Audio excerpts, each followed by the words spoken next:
Again, welcome back for another daily Binding of Isaac Repentance. It is November 14th, 2024. In the evening this time, not early morning.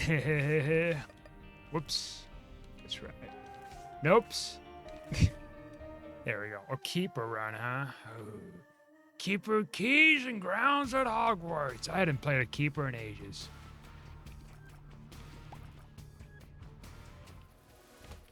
Abel. Sure. And they count that's like an early potential for conjoined. A lot of fun stuff. A lot of fun stuff. At first I thought we were going to Mega Satan. Nope. We don't have a key, so we're going to Satan's.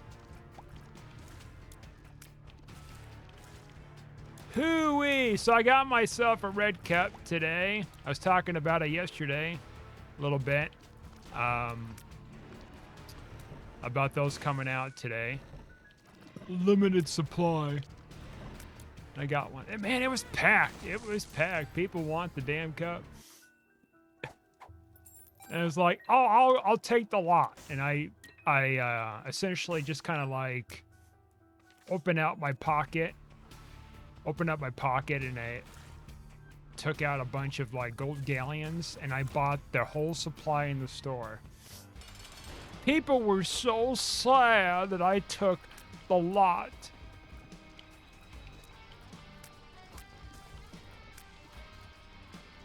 You know, that's just another thing I'm just realizing too in Harry Potter. Oh, it's another Harry Potter banter, isn't it? Oh yeah, I guess so. Why not, right? Harry inherited all those gold galleons, right, from his parents, which, you know, let's say that's all actually worth like an ounce of gold, and it's actually gold. You know? I mean, back in those days, well, I guess inflation would have been different, wouldn't it? It still would have been pretty reasonable by having a shit ton of gold coins. I mean, he would have, with all that gold stuff, he would be like a pretty much a millionaire or even a billionaire. But like, he uses the gold galleons and he buys like the entire like trolley full of sweets on the train, right? And it's like, oh, well then, oh, that's cool, you know, he's kind of sharing it with his two people that later become his friends and all that stuff.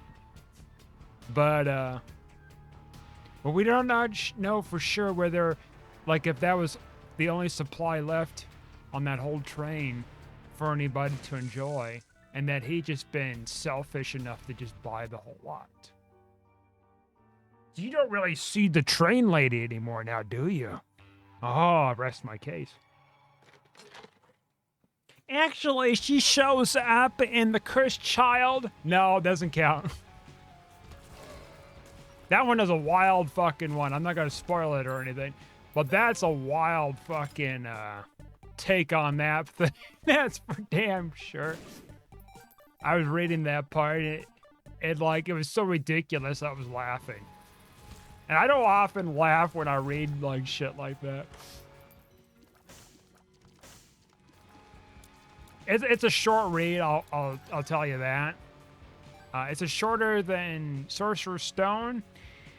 I don't know. I mean, it's in a playwright form, right? So that's, I guess you could argue it's technically shorter, maybe. I don't know. Maybe it's about the same, maybe a little longer. I don't know. And then I did try to raid Fantastic Beasts. I kind of did, but it's not meant to be read. At least that first one. I could just go and read the Dumbledore stuff, right? The actual novelization of the movie. But, like, what's the point of that? Because, like, didn't the novelization of the movie came out close to the time when the movie came out, or right after the movie came out? Because that doesn't count. It's got to be something that came out, like before that. And like Harry Potter.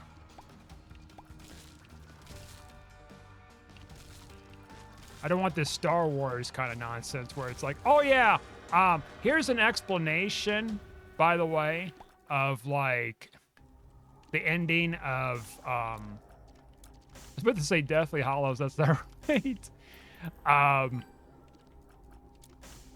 Rise of Skywalker. See, there's more explanation that came out years ago because like we did a shit writing with it.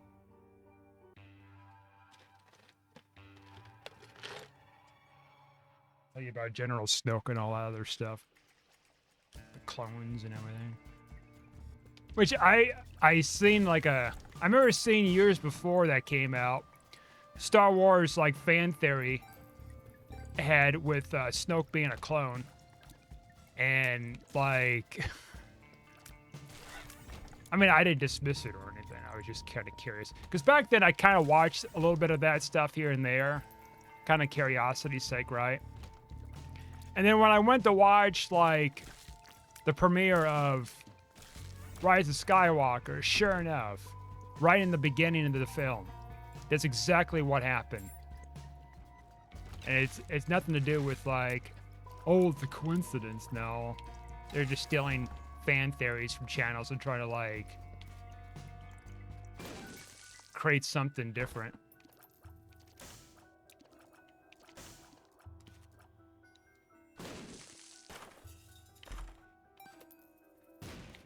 I mean, the movies had their moments, though. The Disney ones. I mean, Rogue One is probably the best out of all of them, in my opinion. They did an okay job with it. And when they're announcing, like, a trilogy again, like, unless they really change things up to where it's, like, you know, peak standards of what things were, you know, when what's his name had it, like, cool, you know. But if it's like the same kind of like mess, which it seems like it has been with the Acolyte and stuff, like, count me out.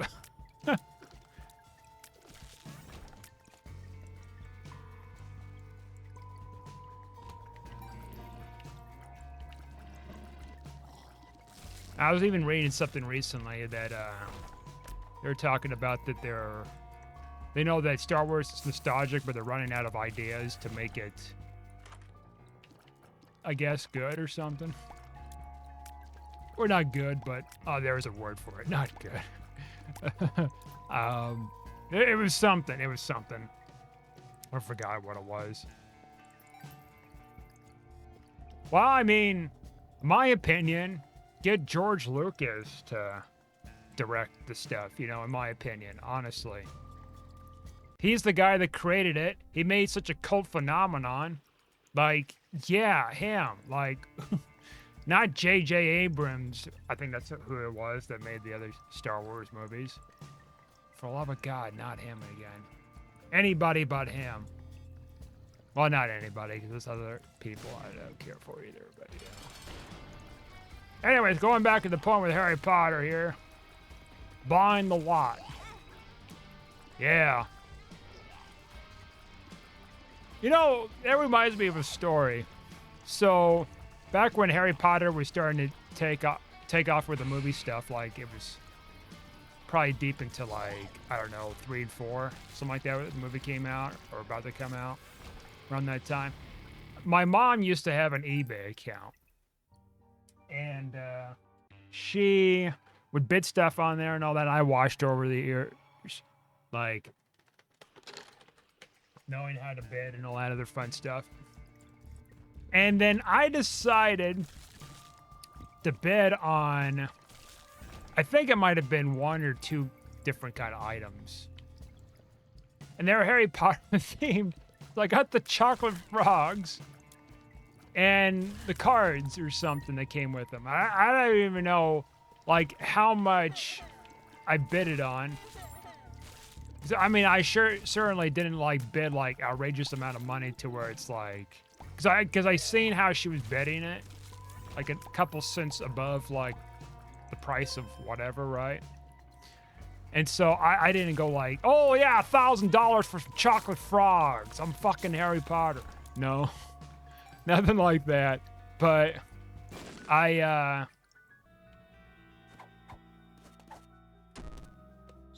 I did that. I don't remember like what happened afterwards with that too much. It's kind of a blur because it's been such a long time ago. But I did that. The chocolate frogs, no, they're not that great. The ones, I mean, I don't know if these were actually officially licensed by, you know, J.K. Rowling or Warner Brothers or whatever. Maybe they were. I mean, I think they probably would be, right? And they probably were like made overseas somewhere. Oh, Damocles is so fucking scary. Fuck it. We ball. Fucking scary, man. Damocles. All the more reason to play perfectly fine without getting hit by a damn thing in this game. Well, anyways. That was kind of my... Oh, shit. Oh, that was close. The game's trying to kill me. Great. I love that shit. Anyways. My mom actually used to get me, what they call, Harry Potter cards. And you know what? The game was actually kind of fun. Oh, okay, well, there goes my, ticking time bomb. The game was actually fun, though, honestly. Like, it was really, really fun. I forgot how to play. Of course, I didn't play it as much as, like, Yu-Gi-Oh! And Pokemon and stuff. The card games, anyways. But I played a fair amount of it. You know, back in the day, too, I used to... I think for Pokemon cards, and then later on, I did something different with the Harry Potter stuff. I used to copy and paste the cards. Okay, so the Harry Potter stuff, not Harry Potter. I'm blanking on the damn name. Yeah, Harry Potter. Oh, yeah, okay, so the Pokemon cards, what I used to do was, I would, like, take a Pokemon card or whatever, right?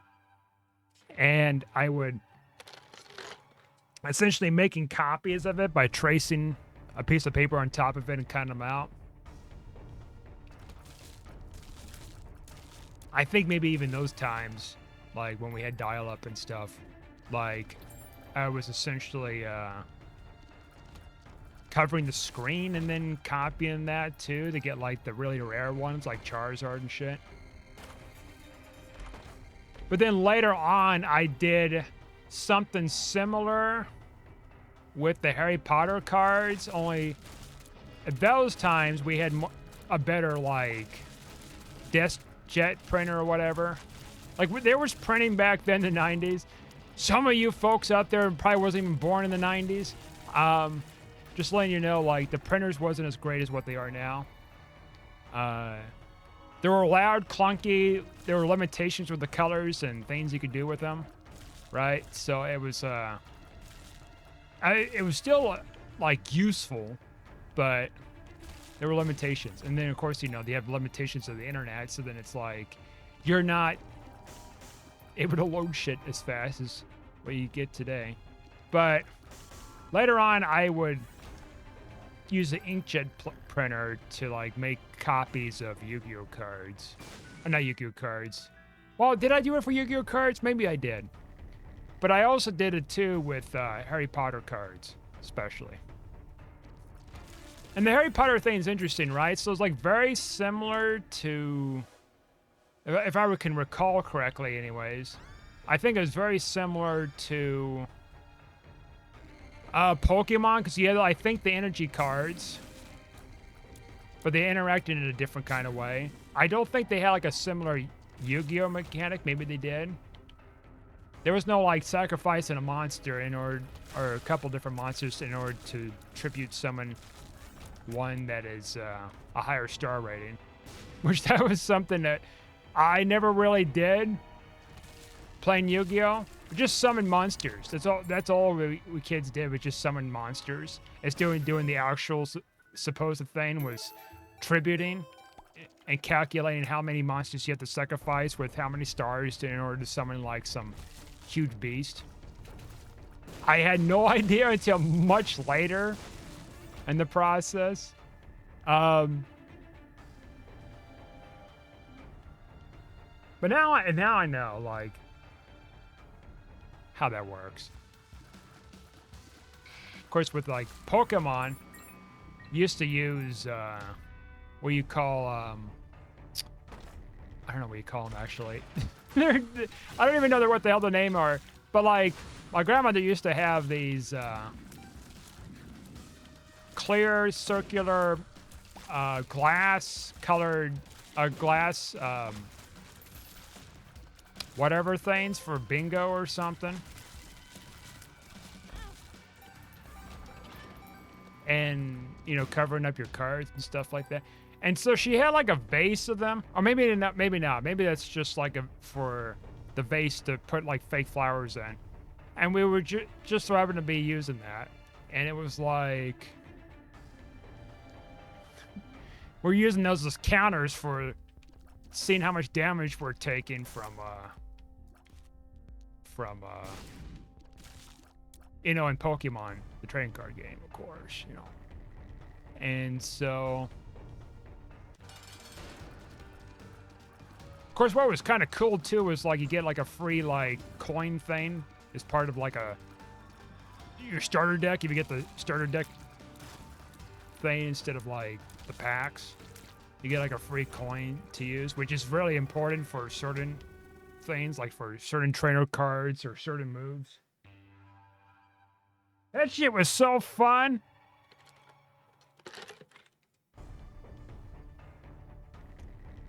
Same with Yu-Gi-Oh too. I think Yu-Gi-Oh, I think there was much less of that mechanic in the game with flipping coins. I think there was still some, but it was, I think it was much less.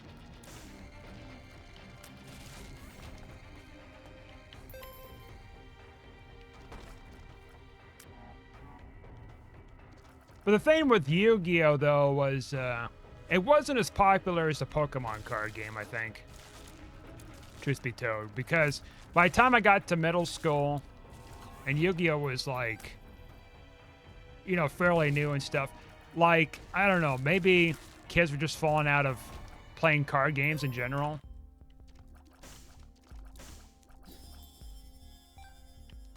Because I wasn't seeing so much of, like, Pokemon being played in the middle schools too. So that's another interesting point I think about it, because I didn't see so much of that in middle schools. And there was not, I don't think there was a ban that I can recall on that. Maybe I'm wrong, because I know some schools around the country around that time were like barring that because like kids were getting into fights and stuff like that over cards or dueling or playing card games with one another.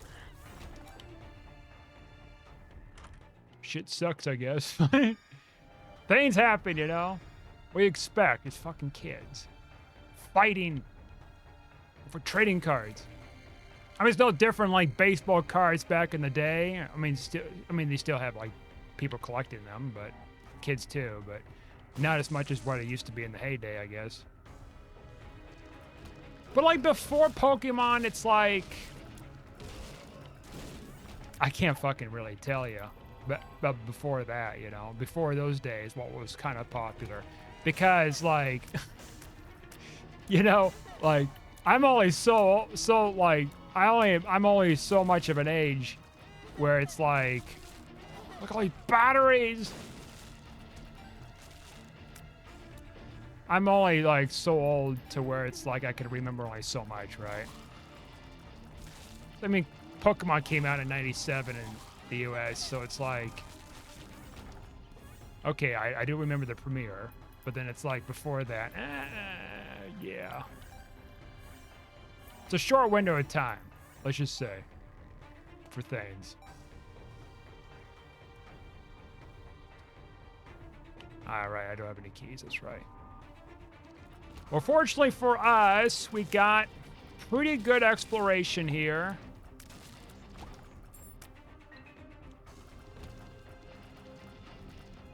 This room's a fucking bitch, isn't it? If I had, like, Eye of Belial or something, this would make it easier. All right. We might as well check out that vault. The Vault of Glass. Uh-huh, that same vault. Well, that was just, worth it. More like worth a pile of shit. The Vault of Ass. I didn't find my whatever room. Whatever. We're going to just teleport out. Give us a little bit of leeway here. Oh! Fuck you, mother. Okay. I do need health, but, like... Alright, this... Oh, fuck. Really? You can't let me have the other thing? Alright, give me this then. Clogged... Alright, I fucked up. There goes my daily! Alright, well, I guess I'm going to have to end this video prematurely, unfortunately. Otherwise, it's going to be like a very long video here. Anyways, thanks for watching, like and subscribe, and I'll see you guys next time.